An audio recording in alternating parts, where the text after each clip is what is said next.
most horrible thing about Hawaii, I went to this restaurant, the buffet restaurant, you know, and a whole busload of senior citizens, tourists were there, you know. And I decided to take it easy, so I didn't take too much food. I was hungry, and I went back. They almost killed me. Get to the end of the line. What are you trying to say? I was in Tahiti. I'm sure it's all changed, but Tahiti, what the original foreign people come there because the women were totally liberated.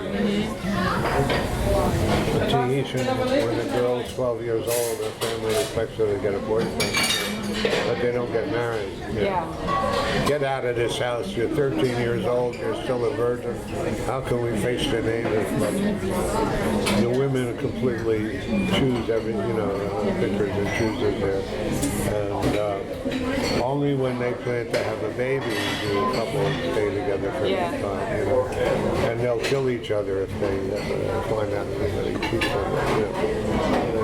Actually, I got into the cab I arrived at 3 in the morning. And they told me to sleep on the beach, and I had to wake up a cab driver who wasn't too happy about it to take me to the hotel. He said, nobody will be there. And he said, Vucha to me 3A. And I said, cinema. He said, oh, you're going to Mr. Brando's house. I said, what? He said, I take you to Mr. Brando's house. Yeah. I said, I want to go to Marlon Brando. She said, maybe why don't you come and right back? I didn't go. So at the dance that night, every hotel, they have 7 dances a week that the natives go, you know.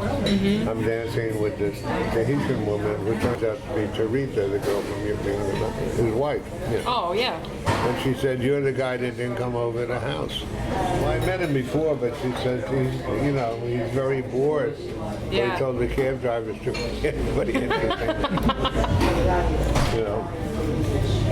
So she said, you better come over the house, So I went over the house. He said, oh, I think I met you before. I said, did you bring me any porn cassettes? He said, you're not supposed to come visit me without bringing me porn through the state. When all the Tahitian guys are about 4 foot tall and 8 foot wide, with muscle. And this girl starts pumping her ass in front of me, she's dancing. The guy that I met, Marvin Willis, you better dance with the girl. I said, she's sitting with that guy over there. Kill me. He said, no, he'll kill you if you want to. He'll be insulted. You're insulting him.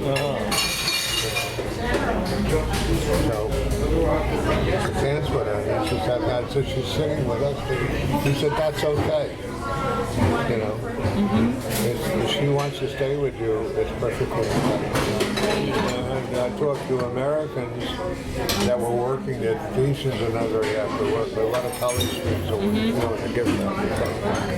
They said the Tahitian girls,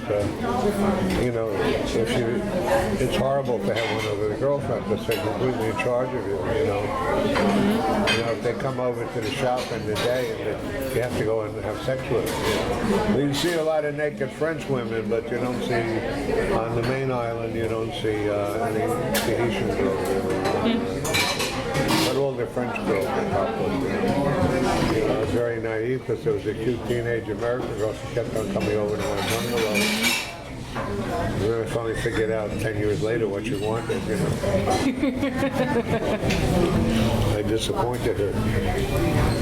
I went to Australia, it was like 1950. They didn't let women in the bars. Yeah, I think they're pretty conservative still. No, they tell me it's improved, but I don't know. they let women into this. If you got into a cab, the girl got in the back seat, Wow.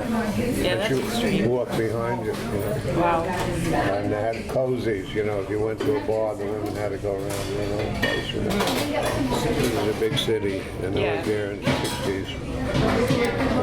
I ran into this guy, with a long Jewish name, and he was always on the front page of he's one of the richest people in Australia. And his girlfriend, who was much younger, was one of the top models, but she had a big scar across the face, and the papers reporting on the surgery.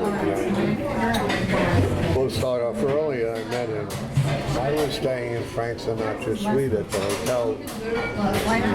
Murdoch was staying. I had to move out when he was there to a room. But I got invited to the farmer's market to do Frank Sinatra thing. And this guy, I can't think of going with his girlfriend.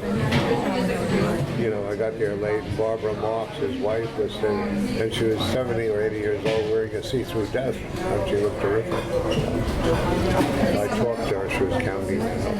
She said, "You know the old man?" I said, "Doesn't come to the party." Well, I'll go. Well, anyway, the story is they had a house in Paddington in Sydney, which was like a slum, but now it was being revitalized at the time. And he said, "Come over for dinner." And I said, "Where is it?" You walk around Hyde Park to the far side, and when you make a fruit market, just come to the fruit market, make a right, and walk a block of the house with the green shutters on it. I walk around, and all I can see is a bunch of faggots. You know, walk around, so I got onto the phone, and I said, "I can't find the fruit market." And they said, "What do you see?" I said, "A whole bunch of," she said, "That's the fruit market." But this guy says, "I went to the Frank Sinatra thing." And he said, "Would you like to get whacked off?" You know, I said, "What the term is?" And I said, "What?" He said, "You sit next to her. I'm not sitting here." You know, because when Sinatra comes out, she's going to jab you, Willie, you know. And then she comes out. He said, "I told you." This guy says, "I didn't know." I was saying to the waitresses and stuff, the women were all second-class citizens. You know, they didn't talk to you when they went to the house. They brought the beer and the food in. Yeah. And I was saying this, you got lovely hands, you know. Okay, so what are you talking up to ladies like a French pouffe for? You know. Yeah.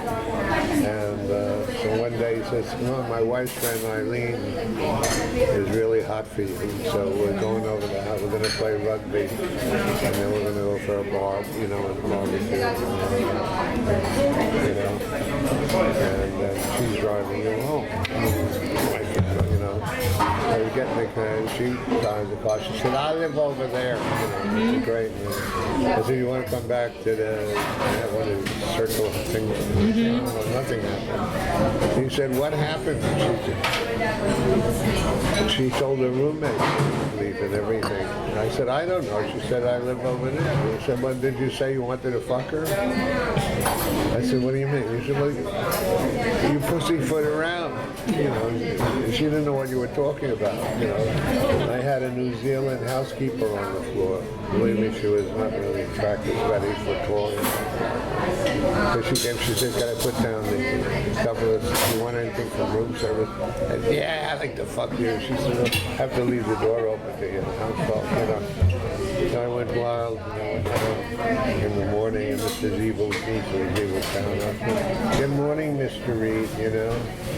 And I said, "Anything we can do for you today?" I said, "Come up to the room, I want to fuck you." She said, "I'm not allowed upstairs." I said, "Swimming." She said, "Who are you been fucking?" And then I went, you know, into the breakfast. It was a very cute little dark haired girl from New Caledonia.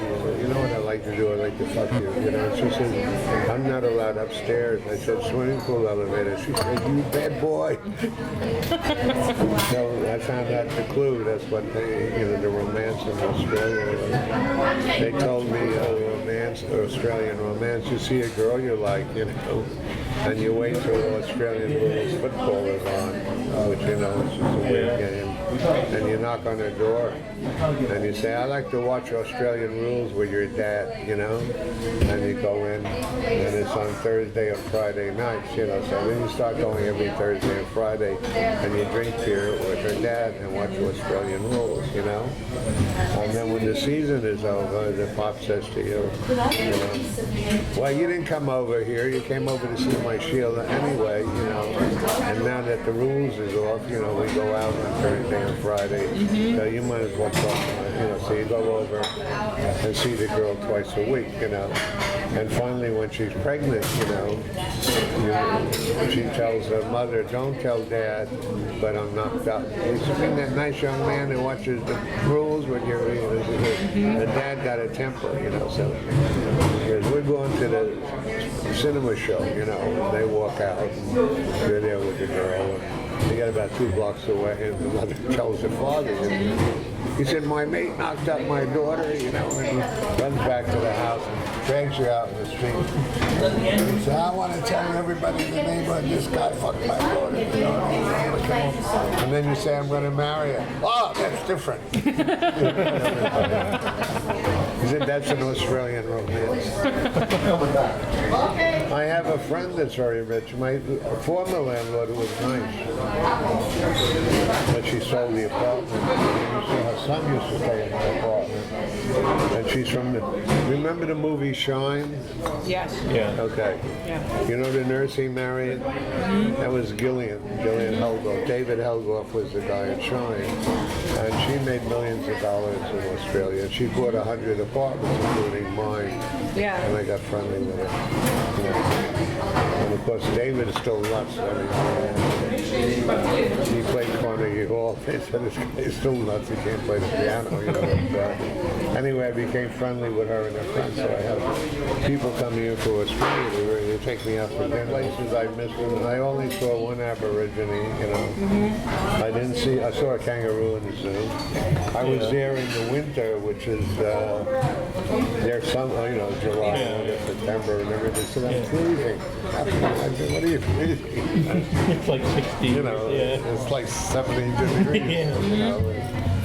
I went to Bondi Beach and everything was freezing, so I missed a lot of Australia. So I don't know if I really want to go back to see Italy. I like to go Italy. I spent a lot of time in Asia. I have a lot of invitations to go to China. In fact, my Chinese friends are going to be staying with me. I saw the Allure of the Orient has escaped me since hookers are costing $1 or $5 now. Last time I was in Thailand, I was in a bar on Pat Pong Street. The secret of Pat Pong, anything on the street is transvestite. And they look better than the girls. I was sitting in the bar with 3 girls and ready to take them home, and I stayed another hour, and the sun started coming up through the window, and I saw them there with their makeup and everything, and I said, here's $20 a piece, I'm going back to the hotel. Why don't you take our size? I'll tell you a funny story. The first time I went to Bangkok is with my friend Marvin, he's still around, so we had a chauffeur car. The other Reed guy over there, they were all dead 100 years ago. Marvin was 90. Picked us up to the Air Force, and Marvin says, well, before we go to the hotel, I know what you want to do in Thailand. You want to get, you know. I said, no, it's going to, no, you're going to bug me about it. You know. We stopped off at the Chavella massage on Petchbury Road. They had all the plush carpeting and the massage, and the girl comes with a clipboard, you know, and says, well, that's the Chavella massage. Evening, sir, you know, good afternoon, sir. Would you like to pick up the screen parts, and they have all these girls, 100 girls, you know, with numbers on them. Said, would you like to pick 1 girl, 3 girls, you know, you tell the girls to turn. I'll take 27, 176, whatever. It's being at a Chinese restaurant. Huh? It's like being out at a Chinese restaurant. I'll take 117. Yeah, exactly. So, and they say, what would you like? You know, and it's embarrassing, you know, being But if they write a list and they give it to the girl in Thai, you know, and you go in the room, if it's not on the list, the girl won't do it, you know. So you get a bath, and they scrub you, and, you know, and they can't speak English. So I do it. And my friend said, I'm going to sit here and put up with this bullshit just because I love you. I get through, This was an expensive place, and I got down, and we were refreshed, and I said, "Where's Morgan?" They said he went upstairs with 3 girls.